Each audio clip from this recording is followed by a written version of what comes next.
E aí eu vou chamar agora a Cris para fazer uma contribuição em relação ao ecossistema de startups do Rio Grande do Sul. Cris, eles tá tendo ideias boas, estão ajudando? O que você me fala disso? Bom dia, pessoal. Bom dia, Renato. Bom dia a todo mundo aí do Trend News, ouvintes, participantes, colegas, meus amiguinhos aí da turma do Trend. Pessoal, bom, o ecossistema, né, de inovação ali do Rio Grande do Sul tem a estima-se algo aí em torno de 1.200, 1.150 startups, né? Foi feita, na verdade, uma pesquisa, né, um levantamento que, curiosamente, terminou agora em 2023, né, foi de 2022 a 2023, e eles já estavam fazendo esse mapeamento, né, das startups. Mas começou agora um mapeamento liderado ali pelo SICT e algumas outras entidades ali, né, a AGS, né, que é a Associação Gaúcha de Startups, a Regimp, né, e eles estão fazendo um catálogo agora, um mapeamento de soluções especificamente para a contribuição em relação à gestão de catástrofe, né, em resposta aí à situação que nós estamos. Contudo, fica aqui o nosso alerta, né, do Trend News aqui, e o nosso alerta aqui para essas instituições de abrirem essa aceitação de trabalhos para todo o Brasil, porque isso é um ponto curioso, na verdade até um pouco contraditório, que eles estão apenas aceitando trabalhos do Sul, né? Contraditório no sentido, por um lado, sim, vamos trazer, vamos beneficiar, né, as instituições locais, sem dúvida nenhuma, como uma priorização, isso faz sentido, mas, ao mesmo tempo, num estado que está em situação de calamidade, é interessante você ter uma abertura maior para que outras possibilidades cheguem, já que o Estado está, enfim, nessa situação mais caótica, e as próprias instituições locais, as próprias startups locais podem ter sofrido danos irreversíveis e não terem condições de atuar nessa situação, sabendo que as startups têm já uma situação de fragilidade inicial, porque a maioria delas, pelo mapeamento que eles fizeram do ano passado, 74% está nos seus estágios iniciais, né? E apenas 14% delas fizeram algum processo de incubação até o final e realmente passaram por um momento de tração. Então, é interessante iniciativas como essa que você colocou aqui do começo, né, Renato, desse videocast aqui nosso, de que nós podemos aí o resto do Brasil se unir numa força maior, mas também fico até aqui colocando uma proposta também além do Rio Grande do Sul, porque como todos comentaram, né? E a gente tem outras situações, outras cidades que estão passando nesse momento por essa mesma situação, como o Maranhão, que está com 30 cidades em situação de emergência por causa da chuva. Então, isso não está localizado no Rio Grande do Sul, é uma situação que está acontecendo no país inteiro. Aqui em Santa Catarina, sim ano não, você vê a cidade fechar por causa de inundações severas, de um aumento aí, que às vezes de 1 a 2 metros no avanço, né?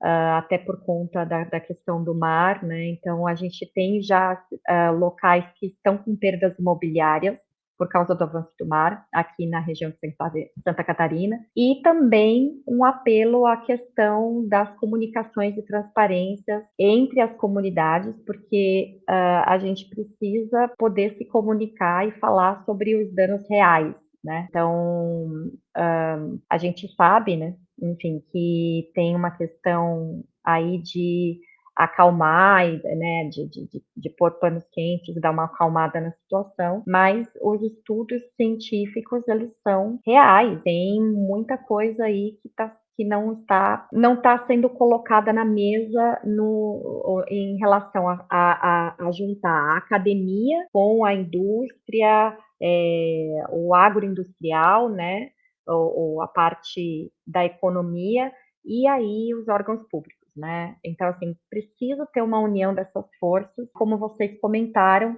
a organização de uma maneira geral, né? Porque é uma liderança organizacional nacional, porque sem dúvida nenhuma que eu vejo, assim, toda essa situação, a força do Brasil está nas pessoas.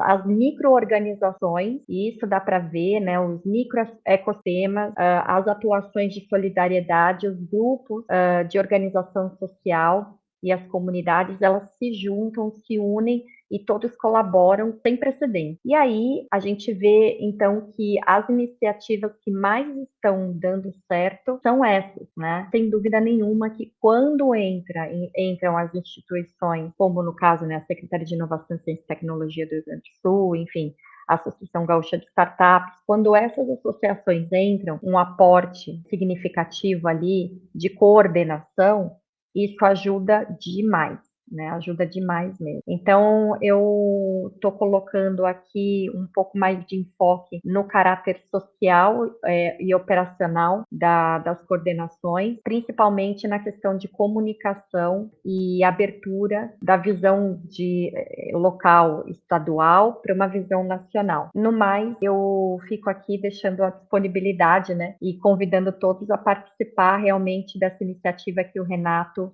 comentou no começo do vídeo, para que a gente possa aí ter uma coordenação no nível nacional e que todos possam participar, porque tende a piorar, né? Por um lado, por conta da pressão climática, que vai continuar extrapolando os níveis, mas isso também vai pressionar as medidas e ações e por consequência, a reação, né, do coletivo, na humanidade, aí vai começar também a produzir respostas em relação a isso, né? Então, eu vejo que a gente tem um tempo de resposta muito mais acelerado hoje, muito mais eficiente, mas além da eficiência, nós temos que também sermos eficazes, né? Evitar essa diluição de recursos, esses vazamentos, e isso no Brasil é uma coisa recorrente, né? Então a gente tem que ficar muito de olho na eficácia. Então o ponto, acho que principal nos próximos anos,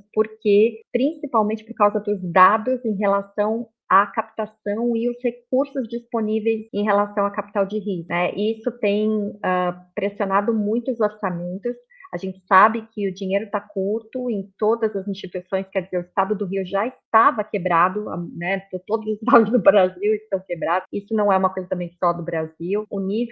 A queda do nível de capital de risco, né, de investimento no mundo, teve uma queda brutal. Teve um pico em 2021, mas teve uma desaceleração gigantesca. E hoje está em níveis compatíveis ali com 2017, para vocês terem uma ideia. Então, ano passado ele caiu para antes de 2020 e aí até o final do ano para 2017 e não se recuperou ainda. Então a gente tem uma queda no mundo aí nos últimos 9 meses de 80% para mais. No Brasil foi 86%. Então teve algumas recuperações, mas não no early stage. As startups que estão no estágio inicial, que são as que têm o maior risco de fechamento em 1, 2, 5 anos, não sobrevivem, e é ali que moram as inovações disruptivas, que é onde a gente precisa chegar para produzir melhores soluções diante esse cenário de catástrofe. Então, nós precisamos realmente ter uma coordenação melhor em termos de sistema econômico para bancar as inovações, né? Porque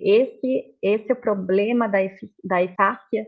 Não é um problema de eficiência, mas um problema de eficácia mesmo, para produzir inovação que seja coerente com os dados reais, né? Então, fica aqui a minha análise da situação em relação ao modelo de gestão de inovação e os ecossistemas de inovação. Passo a bola aí para você, Renato. Obrigada aí, pessoal.